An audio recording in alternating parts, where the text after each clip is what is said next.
Okay, I'm sorry, guys.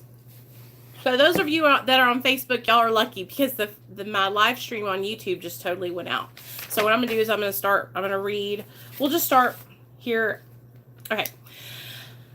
That makes me so mad. Okay, we of Alcoholics Anonymous believe that the reader will be interested in the medical estimate of the plan of recovery described in this book. Convincing testimony must surely come from medical men who have had experience with the suffering of our members and have witnessed our return to health. A well-known doctor, chief physician at a nationally prominent hospital specializing in alcoholic and drug addiction, gave Alcoholics Anonymous this letter. Hey guys, welcome back. To whom it may concern, I have specialized in the treatment of alcoholism for many years. In late 1934, I attended a patient who, though he had been a competent businessman of good earning capacity, was an alcoholic of a type I had come to regard as hopeless. In the course of his third treatment, he acquired certain ideas concerning a possible means of recovery. As part of his rehabilitation, he commenced to present his conceptions to other alcoholics, impressing upon them that they must do likewise still with others. This has become the basis of a rapidly growing fellowship of these men and their families. This man and over 100 others appear to have recovered. I personally know scores of cases who were of the type with whom other methods had failed completely. These facts appear to be of extreme medical importance because of the extraordinary possibilities of rapid growth inherent in the group. They may mark a new epoch in the annals of alcoholism. These men may well have a remedy for thousands of such situations. You may rely absolutely on anything they say about themselves. Okay, so that was by the doctor, remember, William D. Silkworth. So now we're going to go back into where I just left off. The physician who, at our request, gave us this letter has been kind enough to enlarge upon his views in another statement which follows. In this statement, he confirms what we who have suffered alcoholic torture must believe, that the body of the alcoholic is quite abnormal as his mind. So right here is where we are starting to hear and learn that our bodies and our minds are affected by the disease of addiction and alcoholism. It's not just, physical dependence. It's in it's mental too. It's psychological. Okay. It did not satisfy us to be told that we could not control our drinking just because we were maladjusted to life, that we were in full flight from reality, or were outright mental defectives. These things were true to some extent, in fact, to a considerable extent with some of us, but we are sure that our bodies were sickened as well. In our belief, any picture of the alcoholic which leaves out this physical factor is incomplete. Okay, here we are. Now we're back at the allergy, guys. Sorry about that. The doctor's theory that we have an allergy to alcohol interests us. So whenever they say alcohol, hey, Angel, I want you guys to say in your mind, if you're not an alcoholic, I want you to say your drug of choice. So anytime you hear me say alcohol in here, if you're an opiate addict, say opiates. If you're a crackhead, say crack. If you're a meth head, say meth. Okay? If you're whatever you are, say that. Okay? So that way, because here's the thing for me. When I first started going to the room of Alcoholics Anonymous, I would hear them say alcohol, and I'm an alcoholic, you guys. First and foremost, I'm an alcoholic, and I'm a drug addict. But I have come to realize that I was an alcoholic before I ever picked up drugs, because I was a drinker when I was younger. But I used to kind of let that deter me. I would say, oh, well, this program's not for me because they're saying alcohol, right? And I don't want you guys to get stuck like I did, okay? So wherever you hear me say alcohol, if that's not your drug of choice, say addiction, okay? Or say pills, or say crack, or say cocaine, or say meth, okay? Okay, here we go. The theory that we have an allergy to alcohol interests us. As laymen, our opinion as to its soundness may, of course, mean little. But as ex-problem drinkers, we can say that his explanation makes good sense. So people, what they're saying is they're alcoholics. So they're saying, hey, yeah, this whole allergy totally makes sense, right? Because that's exactly what it is. Alcoholics and drug addicts, when we take alcohol or substances into our body doesn't respond the same as someone who doesn't have addiction, okay? And so it's an allergic reaction. Though we work out our solution on the spiritual as well as the altruistic plane, we favor hospitalization for alcoholic who is very jittery or befogged. More often than not, it is imperative that a man's brain be cleared before he is approached, as he has then a better chance of understanding and accepting what we have to offer. So, if you're going to approach somebody, this is exactly what they're saying. The person, don't try to talk to them when they're drunk or high, because when we try to talk to somebody when they're drunk or high, they're not going to hear anything we have to say, right? The only thing they're thinking about is, well, how drunk and high they are. So what we do is we let that person go get cleaned up, right? Maybe they need to go to a detox. Maybe they need to go to treatment for 30 days. And when they come out of there and their head's clear and they can hear the message, right? Of course, like, whenever I'm around somebody that's drunk, I always want to tell them, I love you. You don't have to live this life anymore, and just encourage them. But you want to, like, wait until their mind's cleared so that way they can hear what you're saying. Okay. The doctor writes, the subject presented in this book seems to me to be of paramount importance to those afflicted with alcoholic addiction. Very, very important to those that have alcoholism or addiction, okay?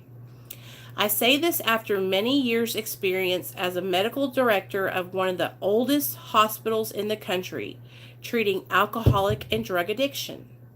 There was, therefore, a sense of real satisfaction when I was asked to contribute a few words on a subject which is covered in such masterly detail in these pages. We doctors have realized for a long time that some form of moral psychology was of urgent importance to alcoholics, but its application presented difficulties beyond our conception. What with our ultra-modern standards, our scientific approach to everything, we are perhaps not well equipped to apply the powers of good that lie outside our synthetic knowledge. So many times I can remember, like, my mom or my dad saying, just quit, just get sober, you can do it. You know what I'm saying? Like, you were raised better than that, Nicole. You should know better. We raised you. You're a good kid, right? Those morals and those values, right? But here's the thing, you guys. Like, when you have the disease of alcoholism or you have the disease of addiction, like I said, they're both the same. So let's just say addiction.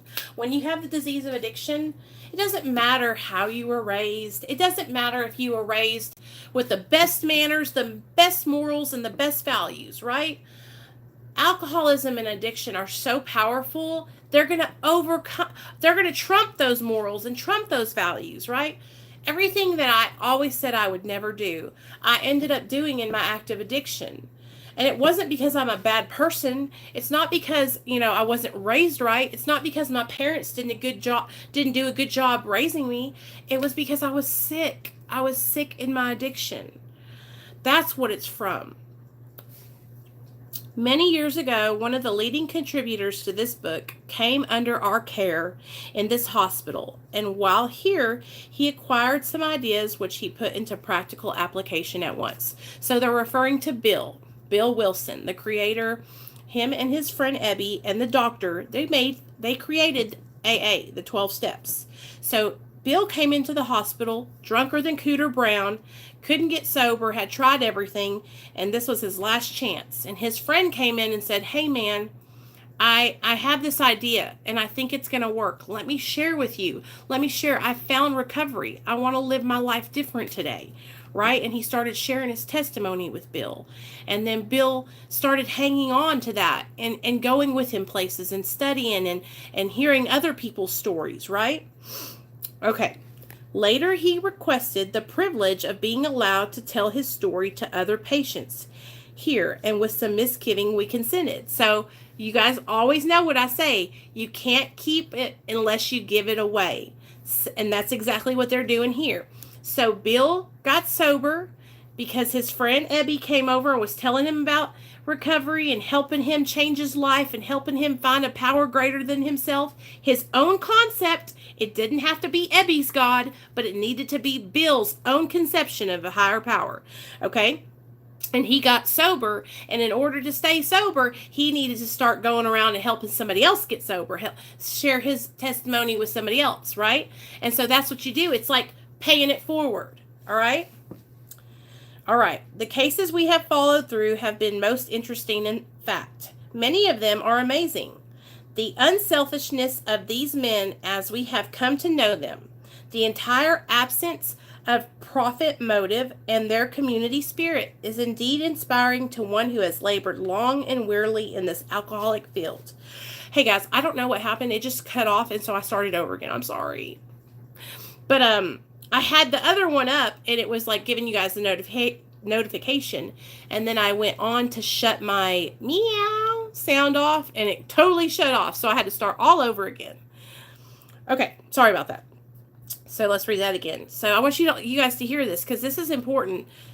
The unselfishness of these men, as we have come to know them, the entire absence of profit motive, and their community spirit is indeed inspiring to one who has labored long and wearily in this alcoholic field.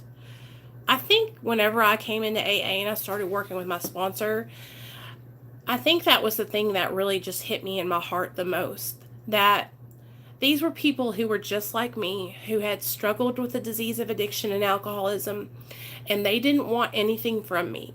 The only thing they wanted to do was help me. That's all. They didn't want money from me. They didn't want, they weren't like trying to make me do any kind of like work in their group or anything. They were just giving back what was given to them. They were just sharing their experience with me because it was helping them stay sober. And in turn, I was able to do the same thing. And that's what's so amazing about this whole, what we have here with us together all in this little community, is that like, I don't want anything from you. I just want to share with you what has helped me stay sober. And I hope that it helps you in return. You know what I'm saying? And I think that's such an amazing feeling to be a part of something like that. You know, I love it. They believe in themselves and still more in the power which pulls chronic alcoholics back from the gates of death. Of course, an alcoholic ought to be freed from his physical craving for liquor, and this often requires a definite hospital procedure before psychological measures can be of maximum benefit. So before we can, get ourselves together, a lot of the times we need to go into a detox to get that alcohol and drugs out of us. So that way, when we get into our program and we start trying to... So here's the thing. I wouldn't go and start working the 12 steps if I hadn't got off drugs, okay? Because my mind would be clouded. My mind would be all fogged up with dope and alcohol, and I wouldn't be able to absorb any of the information that was being taught to me if I was still getting high. You know what I'm saying?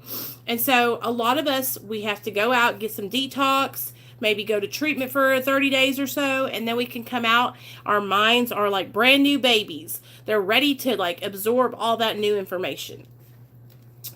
We believe, and so suggested a few years ago, that the action of alcohol on these chronic alcoholics is the manifestation of an allergy, okay?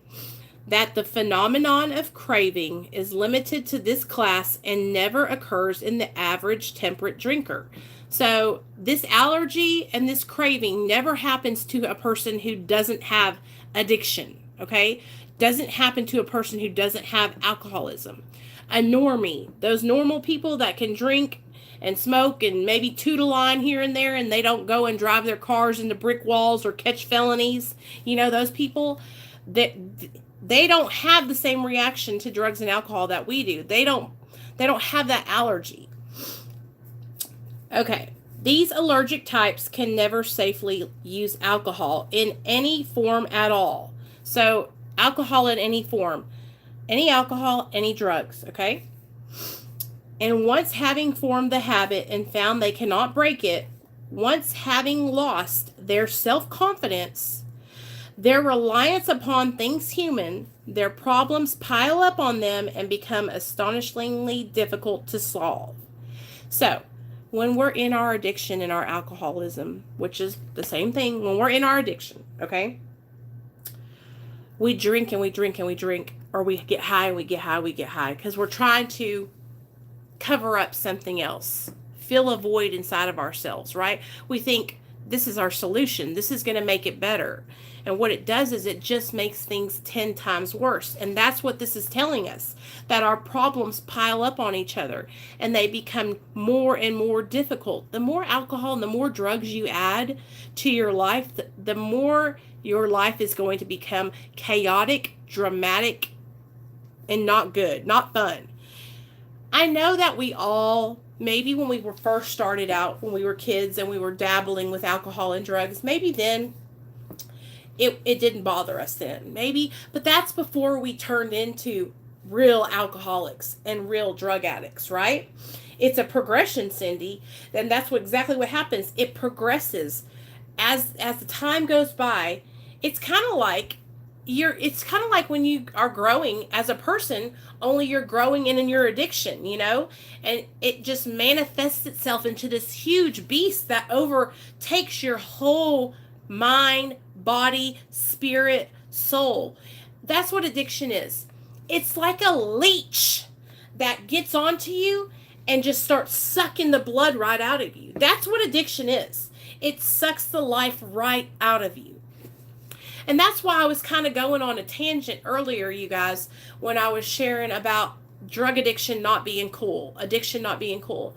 Because I never, ever want anyone to come to my channel and think that I'm glorifying drugs and alcohol because I laugh about my old stories, I laugh at those things because that shit was in the past and I'm past that now. But I do not think it's cool to go out and actively put yourself in compromising situations or watch content that's going to trigger you or cause you to have, bad thoughts in your mind. And that's where I think we all have to protect our recovery, And so I just want you guys to always remember, I'm always going to be here. I'm going to shoot you straight. I'm going to tell you like it is, what it was like for me and how I got out of that life. Because like I said, I can laugh now because I'm not in it. It's behind me. But when I was in it, it was horrible. I was destitute. Okay. I was homeless. I had nothing. It was terrible, you guys. It was terrible. All right. I was so destitute that I didn't have money sometimes. And so my drug dealer would ask me to do stuff and I would do it because I didn't have the money. Okay? That's embarrassing. I'm ashamed of that. But that's how bad it got. And so I just want you guys to know, like I said, I can look back on it now, but it's not cool. It's not any way you want to live your life. And if you think it's cool and you're in it right now, just trust and believe. Stay there a little bit longer and call me in a couple of years and let me know if you think it's cool still. I promise you that you won't. I promise. Frothy emotional appeal seldom suffices. The message which can interest and hold these alcoholic people must have depth and weight. In nearly all cases, their ideas must be grounded in a power greater than themselves if they are to recreate their lives. If any feel that as psychiatrists directing a hospital for alcoholics, we appear somewhat sentimental, let them stand with us a while on the firing line. See the tragedies, the despairing wives, the little children. Let the solving of these problems become a part of their daily work, and even of their sleeping moments. And the most cynical will not wonder that we have accepted and encouraged this movement. So basically what they're saying is they have accepted AA and they're encouraging this program because these doctors have stood on the firing lines. They have been in the trenches with these drug addicts and alcoholics and seen them killing themselves, seen their children in CPS or their children getting a hold of things and overdosing, right? The children, the blameless children, right? Those babies are they're in the crossfire, okay? My baby was in the crossfire, you guys. My son was in the crossfire. And he had to go into foster care because of my addiction, because of me, because of the choices I made. And when you work with people and you see people who are struggling every single day with alcoholism and addiction to drugs, and you see something that starts working for them, which is AA, NA, CA, HA, all these different programs, right? These different communities and fellowships, it gives you hope. And that's what I'm saying. Like, I want you guys to have hope that you can recover. Being in the crossfire of addiction and being an innocent bystander, like a young child losing your parents because they're on drugs, man, I'm telling you, like, I'm so grateful that I have my son today, you guys, because my life was going down fast and I was going to lose my son forever. So the doctors are saying, we 100% support this program, Alcoholics Anonymous, because we are seeing people change. Okay, here we go. We feel after many years of experience that we have found nothing which has contributed more to the rehabilitation of these men than the altruistic movement now growing up among us. So the doctor is saying that they haven't seen anything else that has helped these addicts and alcoholics more than these 12-step programs. AA is saving people's lives, right? And you guys also need to remember, this was back in 1934, okay? So think about the time back then. So this was a miracle, this 12 steps, when it came out in 1934. Now that we're in 2019, it's still such a strong fellowship, right? So many people are still getting sober through AA today. But I'll tell you this much, I see a lot more. It's a shift, because back then, I think it was alcohol that was really bad. Then we got the 80s when it was crack. Now it's opiates, It's like, it's kind of crazy to look back on our history and see how the different drugs, took over in the United States, and how, back then it used to be crack cocaine, and now it's fucking heroin and carfentanil and fentanyl, But this movement, this AA program, the doctors were seeing it save people's lives. And imagine being a doctor, like working in the psych ward or working in the hospital and seeing men.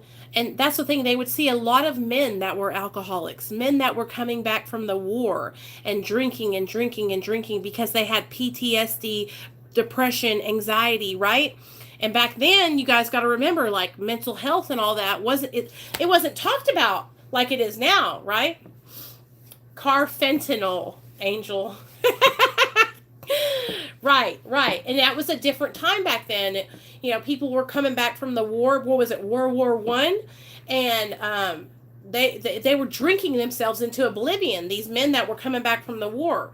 So you also have to think, like, this program has been around for years.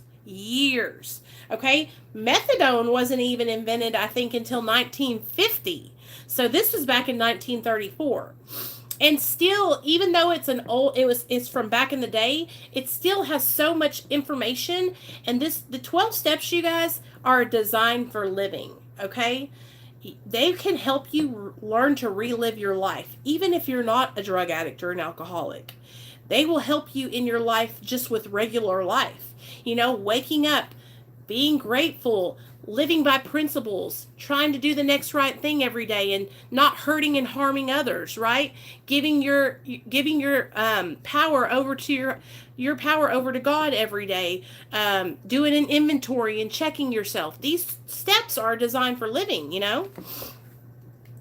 Yes, and exactly, Cindy, and they would put them in the psych ward and they would throw away the key. They would put them in these mental institutions, you guys, the state hospital, and these poor people would just be there for the rest of their life because they were drinking themselves to death and they thought they were just crazy. But now we know that addiction is a disease. Alcoholism is a disease. And that's what they're talking about in this book, that, it's an allergy and it affects our mind and our body. So but this is written back in 1934. So for these doctors back then, they were saying, hey, alcoholism, addiction, it's a disease. It's affecting the mind and the body. It's not just some kind of like, oh, you're not good enough, or you don't have good morals, or you don't have good values. A lot of people used to think it was lack of willpower, right? Oh, if you were just stronger, right? If you were just stronger, you wouldn't be addicted. Willpower has nothing to do with it, okay? If it was about willpower, we would have all willed ourselves into sobriety a long time ago, Okay. Men and women drink essentially. So this is the reason why we drink and get high, okay? Listen up. Men and women drink essentially because they like the effect produced by alcohol. That's why we get high. We like to get high. We like the way it feels, okay? Now listen to this. The sensation is so elusive that while they admit it is injurious, they cannot, after a time, differentiate the true from the false. So, the feeling that drugs and alcohol produce is so strong, so euphoric, right? That we cannot tell the difference between reality and fantasy, truth and false, right? That's how strong the feelings produced by drugs and alcohol are. That they're injurious. They are causing our bodies injury. Alcohol and drugs, it kills us. And it feels so good that we would rather take it and kill ourselves than to stop. That's how strong it is. That's some shit right there. Okay? That's some shit right there. Let's read that again. The sensation is so elusive that while they admit it is injurious, it's injuring them, it's hurting them, they cannot, after a time, differentiate the true from the false. To them, their alcoholic life seems the only normal one. To us, when we're drinking and we're getting high, it's our norm. It's how we maintain. It's how we live our life every single day. We don't know no different. That's what we have come accustomed to. That's how strong addiction is. They are restless, irritable, and discontented. Unless they can again experience the sense of ease and comfort which comes at once by taking a few drinks. Drinks which they see others take with impunity. Okay, so let's read that. So we are restless, irritable, and discontent just by nature, okay? That's why we reached for drugs and alcohol, to cope with those feelings. That uneasiness, that anxiety, okay? Unless we have alcohol or drugs when we're in our active addiction, that's the only way we feel that relief. And we're seeing all these other people who are not alcoholics, who are not drug addicts. They can drink and they don't lose their shit. They take drugs and alcohol in without having any consequences. But then when it comes to us, when we take drugs and alcohol into our bodies, shit hits the fan. And that's because we are different. We are not normal. We are alcoholics and addicts. And our bodies do not process drugs and alcohol the same way. We are allergic to that shit. Okay? It's like being allergic to peanut butter. Okay? Let's say you don't know and your mom says, "Hey baby, you're 2 years old, 3 years old. I'm making a peanut butter and jelly sandwich." You take a bite out of it and your throat swells shut, right? That's how you found out you were allergic to the peanut butter, right? That's the same way with drugs and alcohol. You don't know you're allergic to that shit until you take it. And then you're like, "Oh damn, my life is totally out of control." Okay? But that's the thing, you guys. Like, I can look back on my life. My grandpa was an alcoholic on both sides. Alcoholism and addiction runs in my family, right? My mom and dad, though, are not alcoholics or addicts. They're straight laced. So it like skipped a generation. But I remember my mom telling me, like, we have the disease of addiction in our family. Be careful. Do not just go out and get high or get drunk don't do it, Nicole, because you are susceptible to addiction. And I didn't listen to her, you know? But that's how it is, you guys. It's like we take it into our body, and that's how you know, because you are going to react differently. I know many of my friends when we were growing up that were partying right beside me. They were doing keg stands, pulling their shirts off, and dancing on the bar right beside me. And those girls just quit drinking, went to college, and became lawyers and doctors and nurses. And I was left behind, sucking on the tap. You know, still drinking and getting high. But they just walked away from it like it was nothing. That's how I know this is a disease. I couldn't just walk away from it, you know. But I've seen so many people do the same thing I was doing, and their lives didn't fall apart. How do you explain that? You know, it's a disease. It's crazy. It's so powerful. It takes over. Okay. After they have succumbed to the desire again, as so many do, and the phenomenon of craving develops, they pass through the well-known stages of a spree, emerging remorseful with a firm resolution to not drink again. This is repeated over and over. Unless this person can experience an entire psychic change, there is very little hope of his recovery. So right here, you guys, it tells you this is the disease process, the cycle of addiction. I'm going to read it to you. After they have succumbed to the desire again, so they are triggered, okay, they trigger, then they think about it, then they succumb to the desire and they drink, trigger, thought, obsession, use, okay, then they pick up, okay, then it goes into the phenomenon of craving, develops, and then they go through a spree, okay? So they're just getting high, getting drunk, getting high, getting drunk, getting high, getting drunk. And then they wake up the next day and they're like, I'm never going to do that again. But that's just not how it is. And then they repeat the cycle over again. Trigger, thought, obsession, use, craving, vicious cycle, all over again. Okay? And it says it. This is where I got that from. I didn't just make that up out of nowhere. That information, that disease cycle right there, that circle of addiction, it came right here out of this book that I'm reading to you right now. So that's what this is. Phenomenon of craving develops. They pass through the well-known stages of a spree, emerging remorseful with a firm resolution to not drink again. This is repeated over and over and over, and unless this person can experience an entire psychic change, there is very little hope of his recovery. A psychic change, an overhaul of your thinking, a total change in perception. You hear what I'm saying? That's what a psychic change is. All right? Your priorities, everything flipped around, okay? Where your priority used to be getting high and getting drunk, now your priority is staying sober, right? That's what a psychic change is. It's a whole change in the way you think. No, you don't have to be scared, Cindy. It doesn't say that you have to have a psychic change and believe in God. A psychic change is just a change in your thinking, okay? You guys have heard me say, why can't I think of what I want to say?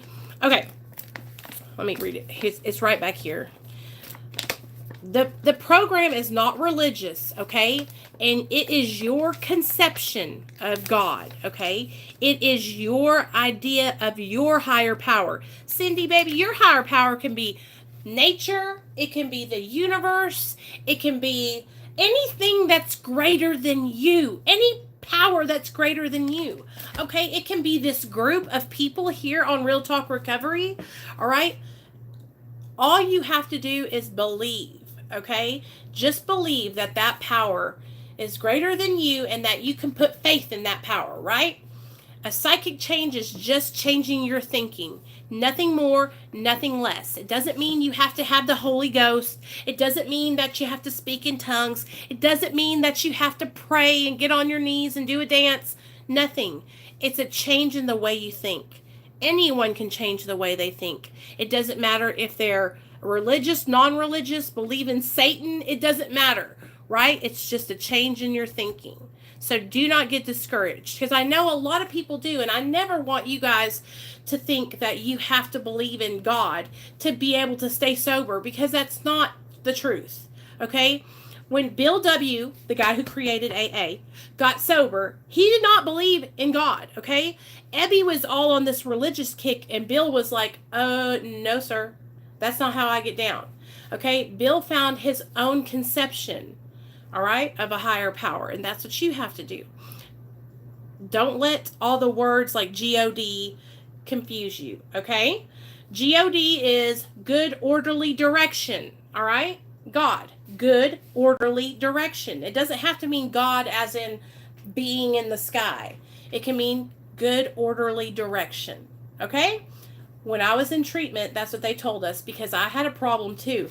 I was like, I don't believe in God. He has not done anything for me. And that's when my counselor told me, well then, do you believe in good, orderly direction? Good, orderly direction. Like, yeah, I can believe in that. I can believe in things going the way they should go, as long as it's good, right? So that's what you do, okay? Don't get discouraged. Okay, on the other hand, as strange as this may seem to those who do not understand, once a psychic change has occurred, the very same person who seemed doomed, who had so many problems he despaired of ever solving them, suddenly finds himself easily able to control his desire for alcohol. The only effort necessary being that required to follow a few simple rules. Okay? This part right here, like, literally makes me want to cry, because it's saying the person who we thought was doomed to an alcoholic death, doomed to a death because of their addiction, right? Overdose or you know, being out there in them streets and dying, right? They used to be doomed, and now they're on the other side of it. And the only thing that they have to do to be on the other side and find recovery is follow a few simple rules. Suggestions. Men have cried out to me in sincere and despairing appeal, "Doctor, I cannot go on like this. I have everything to live for. I must stop, but I cannot. You must help me." Faced with this problem, if a doctor is honest with himself, he must sometimes feel his own inadequacy. Although he gives all that is in him, it often is not enough. One feels that something more than human power is needed to produce the essential psychic change. Though the aggregate of recoveries resulting from psychiatric effort is considerable, we physicians must admit we have made little impression upon the problem as a whole. Many types do not respond to the ordinary psychological approach. So basically, the doctors are admitting their shortcoming. They're like, we can't cure these people. You know, we don't know what to do. I do not hold with those who believe that alcoholism is entirely a problem of mental control. I have had many men who had, for example, worked a period of months on some problem or business deal, which was to be settled on a certain date, favorably to them. They took a drink a day or so prior to the date, and then the phenomenon of craving at once became paramount to all other interests, so that the important appointment was not met. These men were not drinking to escape.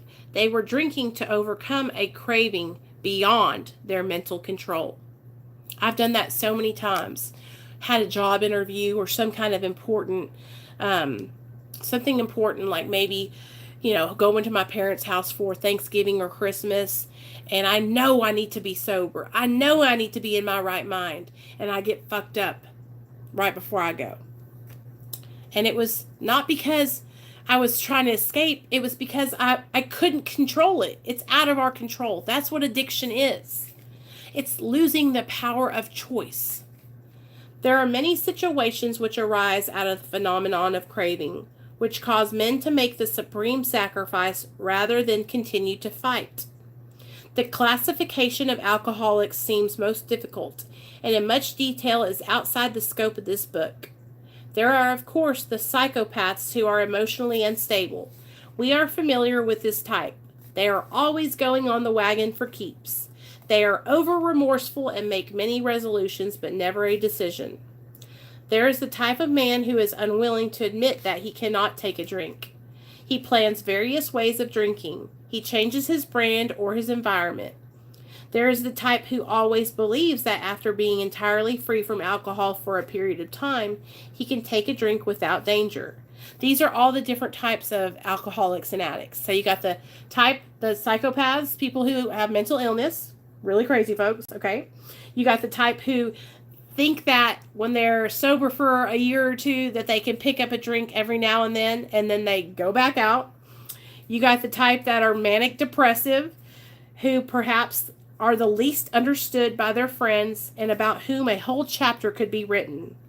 Then there are types entirely normal in every respect except in the effect alcohol has upon them. And I think that's what a lot of us are.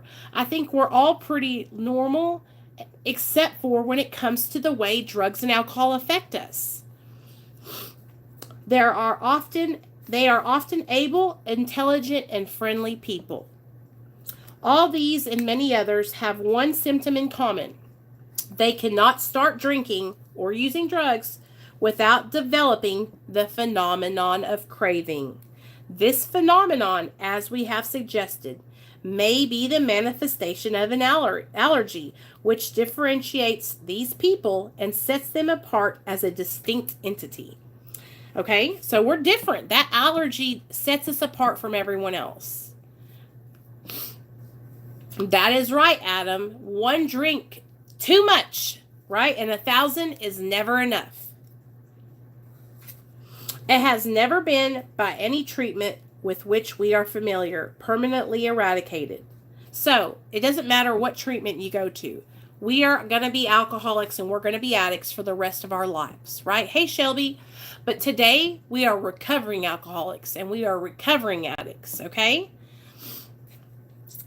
The only relief we have to suggest is abstinence. So, the only relief they are telling us that we'll be able to find is to not be drinking and getting high, okay? But we cannot drink and not get high for 10 years. And if we decide to go pick up a drug or a drink after that 10 years, guess what's going to happen? We're going to be right back at square one. It doesn't matter how long you stay sober. You're never going to unbecome an addict. Have you guys ever heard the saying, once you're a pickle, you can't go back to a cucumber? That's the same way it is about addiction. Once you're an addict, you can't go back to not being one. You can't unpickle a pickle. This immediately precipitates us into a seething cauldron of debate. Adam, absolutely. Absolutely. You know what I'm going to do, you guys? I'm going to make Real Talk Recovery flyers and cards, and I'll send you guys some if you guys want to help me pass them out like at some clinics and stuff. Much has been written pro and con, but among physicians, the general opinion seems to be that most chronic alcoholics are doomed. So this is what they used to think. They used to think that chronic alcoholics and chronic addicts were doomed, that we were never going to recover. We were never going to get our lives back, right? So, what is the solution? Here we go. What is the solution? Mom? Yeah, baby? Can I, eat something? Yeah, you want some chocolate milk and a little, you want a honey bun? No. What is the solution? Perhaps I can best answer this by relating one of my experiences. So this is the last page, you guys. Oh, you absolutely can, Adam. I would love for you to share my channel. And you guys, if you are in recovery groups on Facebook or you go to meetings where you think other people might want to come and hang out with us, absolutely bring them over. Tell them to come on over. I love having you guys. I love meeting new people. If you have been on my channel and you haven't messaged me on email or DM'd me on Instagram, hit me up. I love talking to you guys. Like, I'm not just on here like saying, hey guys, what's up? Yeah, call me. Like, I mean it. Like, reach out to me, okay? I love hearing you guys' stories. I love knowing if you guys succeed and how far you get. And if you're going to detox, let us know when you're leaving. So that way you can give me the address. I'll send you mail into the treatment center. I'll write you. Okay, we'll send you a card from Real Talk Recovery and we'll all sign it. Okay? So seriously, I'm not playing. I'm being serious. Okay. Here's the solution, you guys. About 1 year prior to this experience, a man was brought in to be treated for chronic alcoholism. He had but partially recovered from a gastric hemorrhage and seemed to be a case of a pathological mental deterioration. He had lost everything worthwhile in life and was only living, one might say so, to drink. Just existing. Just maintaining. He frankly admitted and believed that for him there was no hope. Following the elimination of alcohol, there was found to be no permanent brain injury. So, he got off the drugs and the alcohol, and his brain healed and was okay. He accepted the plan outlined in this book, The 12 Steps. 1 year later, he called to see me, and I experienced a very strange sensation. I knew the man by name and partly recognized his features, but their all resemblance ended. From a trembling, despairing, nervous wreck had emerged a man brimming over with self-reliance and contentment. I talked with him for some time, but was not able to bring myself to feel that I had known him before. To me, he was a stranger, and so he left me. A long time has passed with no return to alcohol. When I need a mental uplift, I often think of another case brought in by a physician prominent in New York. The patient had made his own diagnosis and decided his situation as hopeless, had hidden in a deserted barn, determined to die. So he went and hid in a barn. He was going to drink himself to death. He was rescued by a search party and in desperate condition brought to me. Following his physical rehabilitation, he had a talk with me in which he frankly stated he thought the treatment a waste of effort unless I could assure him, which no one ever had, that in the future he would have the willpower to resist the impulse to drink. His alcoholic problem was so complex and his depression so great that we felt his only hope would be through what we then called moral psychology, and we doubted if even that would have any effect. However, he did become sold on the ideas contained in this book. He has not had a drink for a great many years. I see him now and then, and he is as fine a specimen of manhood as anyone could wish to meet. I earnestly advise every alcoholic to read this book through and through. Perhaps he came to scoff. He may remain to pray. That's it. That's the doctor's opinion. And I love this last part because he's saying, you come over here and read this book. You might be scoffing. You might be laughing, thinking, oh, that's not going to work for me. But you may remain to pray by reading this book. So you might come in laughing, thinking it's not going to work. But then you get in, you start reading, you start learning, you start getting a sponsor, you start working the program, and you're going to live another day. That's what this whole program is about, you guys. Like, you can find your life. You don't have to live your life a slave to drugs and alcohol anymore. Okay? All you have to do is be willing to take suggestions, okay? Be honest. If you get a sponsor and you start working the steps or you start going to meetings, 100% transparency, you guys. 100% honest, all right? Let go of all the shame. Let go of all the guilt. There's nothing to be ashamed of, all right? Addiction is a disease, and you are sick, and you are struggling, okay? That doesn't make you a bad person. That makes you sick. That means you need help. That doesn't mean you need to be ridiculed or beaten to the ground. That means you need help. So find help. Reach out and get connected, okay? I'm telling you, you guys, I don't do this for my health, all right? I love helping other people. This helps me. My videos, every single one of them, y'all, gets demonetized, okay? Demonetized. I'm not getting paid to come on here and do meetings every Monday and Friday, just so you know, okay? I love doing this, you guys. I love helping other people. I love inspiring other people to fight for their lives because somebody inspired me to fight for my life. And now I have my son back. And I never thought I would ever ever be able to help anybody else. And I don't mean to get emotional. I cannot help it, you guys. I don't think you understand. I was in active addiction from the time I was 17 to the time I was 32. I've done everything I said I would never do. I've sold my body. I've stolen from my family. I've stolen from jobs. I've wrecked my cars. I've drove when I was drunk and high. I used people and I abused people. I did so many things that I'm not proud of, right? And I let all those things keep me sick in my addiction. I let all those things bring me down and make me ashamed. And I never thought in a million years that I was ever going to be able to get my life together. And now that I'm able to do just a little bit, you guys, just a little bit, this has changed my life forever. And I want to help you guys so bad. I never want you guys to think that you can't get your life together. Because that's what I used to think. I used to think, I'm never going to fucking get sober. I'm going to die a fucking drug addict. I'm going to die with a needle hanging out of my arm. And that's not my life today. I don't want to die anymore. I don't want to kill myself anymore. I used to wake up in the morning and I wanted to die every single day. Not today. Not today, you guys. I don't want to die today. And it's because of people. It's because of you guys. Real Talk Recovery is my passion. Being on here and being able to help you guys is my passion. This is what gets me excited about living my life. Seeing you guys come on here and find recovery. Seeing my little boy growing up. Those are my passions. That's what makes me love my life today. You know what I'm saying? Oh, Adam, thank you, baby. I love you too.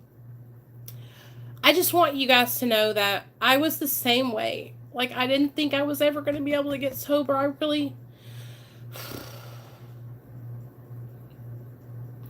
really felt like I was hopeless. I felt like, you know, that feeling when your back's against the wall. There's really not any way else other than up that you can go, right? And it wasn't until I totally surrendered, you guys, that I found recovery. Okay? So just know that. Just surrender, okay? If you're struggling and you're in active addiction, if you're struggling and you're drinking, reach out and try to get into detox. It really does help. And you guys heard it firsthand in here. Before we can get better, we have to take the drugs and alcohol out of our system. Because while the drugs and alcohol are in our system, that's what's creating that craving. Remember? We just talked about it. When we take the drugs and alcohol away, then we can start healing on the inside, okay? We're no longer going to be fiending out and craving. Now, we're still going to have triggers and we're still going to have thoughts, right? But remember, we don't have to act on those thoughts anymore. We don't have to let those triggers take us down through there, all right? So healing is so important, and reaching out and getting a support network is so important. Every Monday and Friday, I do these meetings at 7 o'clock, you guys, okay? I'm always going to be here. I'll never stand you up, okay? Hey, Melissa, what's up, girl? Oh, thanks. I appreciate you, for real. Thanks for coming in, sis. I'm glad you're here. You guys help me, okay? Y'all help me, all right? Just know that. I know I say it a lot, and I probably sound like a broken record, but I'll always be here on Mondays and Fridays. I'll never not be here, okay? I have a commitment to you guys, and this really does help me. I remember whenever I would go to the same meeting every Friday. It was called Saints We Ain't. And those same people were there every Friday for me, without fail, with coffee and cake. And we could all sit there and go through a meeting together, right? That's what I want this place to be for you guys. That's what I want Real Talk Recovery to be for y'all. I want you guys to know that no matter what, on Monday and Friday, you can come to Real Talk Recovery, and I'm going to be here doing a live stream. I want you guys to know that you can depend on me, and that you can lean on me, and that I'm going to be here.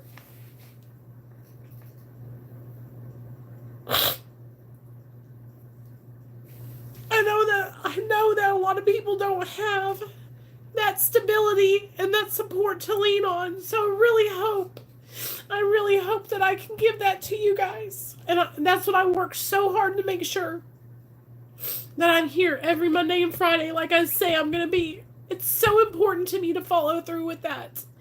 So I hope you guys see that, because it's important to me that I am dependable and that I am consistent for you guys.